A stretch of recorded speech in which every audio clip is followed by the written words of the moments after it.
Hello guys and gals, welcome back to another episode of Creepypastas. Yes, this creepypasta slash ritual thing is, that's why I have it in the title slash ritual, because it's more of a ritual guide rather than a creepypasta in the normal sense that we do them, but I actually really think this is actually legitimately creepy. As I read it, it's pretty short, but it's essentially a guide on how to play hide and seek all by yourself. So without saying more, let's begin and let me tell you how to do this, okay? So let's go into hide and seek all by yourself. Playing hide and seek alone is quite popular in various parts of Asia. Those who have tried it report that it actually works and that they felt their lives were threatened. You will need, number 1, a doll with legs. See, a doll serves a place for the spirit to enter. Therefore, it is advised that you not use a human doll or a doll that you really like, because there's a great chance that the spirit will not leave the doll. Number 2, rice. The spirit that eats this offering is said to grow stronger. Number 3, you will need red thread. This symbolizes blood and acts of restraint. Number 4, you need something from your own body. Fingernails are supposedly the most commonly used, but some people use their own blood, skin, hair, etc. Don't use somebody else's body parts or any items from their body, or else it does become a curse. Number 5, you will need a weapon. Something to stab the doll so that you can anger it. Real knives are pretty dangerous, so most people end up using pencils or needles or whatever. Number 6, you will need salt water or alcohol. Without this, the game actually can't end. This material, the salt water and alcohol, is used to get rid of the spirit. Next, you will need a hiding place. Pretty self-explanatory. Final thing you will need is a name. See, giving a spirit a name is the most powerful thing a human can give. Names give these spirits humongous power. Now, step number 1.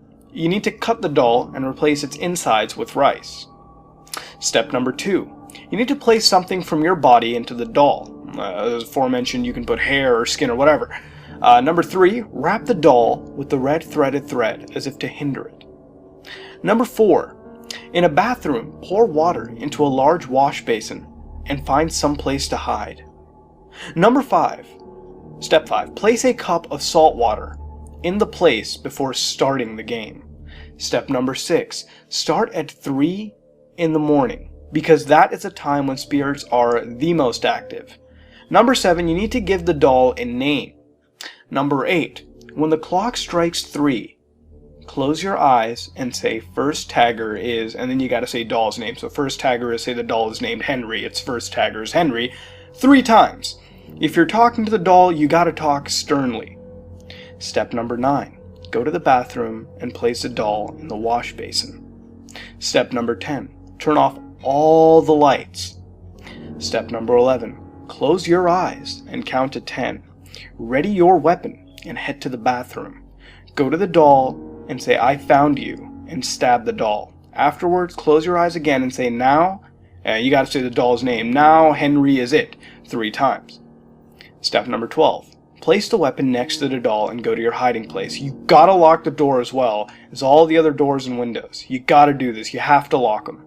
Step number 13. Drink the salt water. Don't swallow it or spit it out, just keep it in your mouth, because salt water will protect you from the spirit. Now you can play this game, but when you want to end it, take any of the leftover salt water or alcohol, find this doll. Keep in mind that if the doll isn't in the bathroom, then there may have been instances of it actually being outside, okay? There have been instances.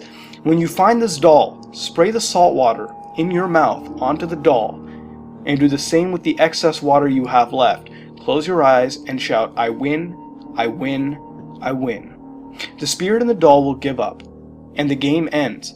It is advised to dispose of the doll by burning it. Now here's some important things. Number 1. Keep this game under 2 hours, because after 2 hours, the spirit in the doll is going to be way too strong. You can't remove it then. You gotta play alone, by the way. The more people there are, the higher chances that someone might end up getting possessed. Number 3, don't go outside. Number 4, when hiding, be absolutely silent. Number 5, turn off all electronics before starting, cell phones, whatever.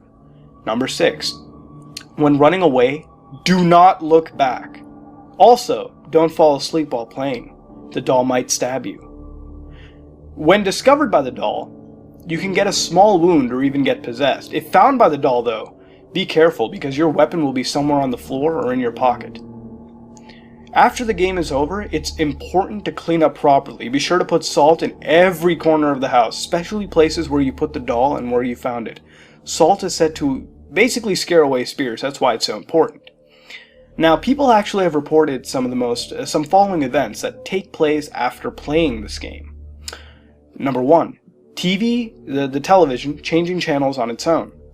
Perfectly normal lights flickering randomly.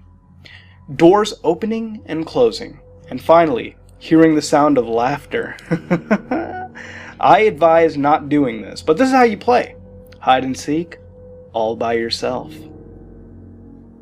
Alright, did that creep you out? It creeped me out, no lie. Short and sweet, never expected some instructions to really creep me out like that, but it did. Now, it's not a traditional creepypasta we usually do, which really involves a plot line. It normally has to do with games, rather, but this is just a guideline and a set of instructions. Don't expect too many of these types. It's sort of like the theory creepypastas. No storyline, really, but sometimes a storyline, but rather overanalyzation into a game. It's sort of like that, but actually not really. Here it's just telling us how to perform this archaic spooky ritual. Now, I have done Midnight Man, the actual ritual, and I didn't end up getting pwned. It's been a couple weeks, but I might have jinxed myself now that I think about it, but that's not the point. What can I really say about this creepypasta? It's quite good. Now, it seems fictional upon first glance, but it's supposedly a popular game in Japan and Korea called Hitori Kakurenbo, sorry if I mispronounced that, and it's essentially calling a demon, or rather, it's a form of necromancy, and playing hide-and-seek with the demon or spirit.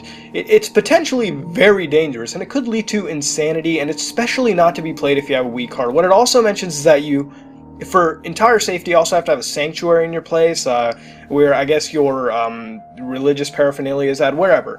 But, that's what it also details, but that's another point there. Okay, so it appears to be quite popular in the Asian region. And it's real, it exists, it's popular, it seems. But could it actually be real? Could it be real? Could this actually be a legitimate thing? No. Look, as much as the paranormal interests me, there's no way the skeptic in me can ever say that, yep, this could be real. Look, a doll with rice stuffed in it, being sworn at and taunted, is not going to spring to life and attack you, at least, not realistically it seems. So really, I say this probably isn't real, but can I be sure? No, definitely not. I can't be sure. I haven't performed it, and nor am I going to. I lack the proper equipment, i.e. a doll, and to be brutally honest, I don't feel like performing some occult rituals. I may be a skeptic, but I can't deny the thought of me and a lone creepy doll in my house, locked up, armed with a weapon, is a tad spooky in my books. Alright? But what do you think? Is anyone going to try this tonight? Please tell us in the comments below, and please be careful. You might not want to end up getting involved with something as sinister as this. Now, since I can't really ask what you can change to make it better, it's instructions and all, what would you rate this creepypasta, and do you think? Do you possibly think it could have a hint of truth to it? Consider that when done watching this video. This has been another episode of Creepypastas, and if you like what you saw, then like, comment, and subscribe. This is me, Mudahar, and I'm gonna go play some hide and seek. By the way, if anyone was wondering what game I was playing, I'm playing Dead Space. Picked it up quite cheap on Steam, and I really didn't give it a chance before, but I'm giving it a chance now. So again, if you want to know what if you want to know what I play, I always put it in the beginning of the video, in the description, and sometimes I tell you at the end. I'm liking this game. It's a good game. I'm just getting into Dead Space again, so that's where it is. So yeah, I really got to go play this hide and seek game. So yeah, this is me, Mudahar, and I am out.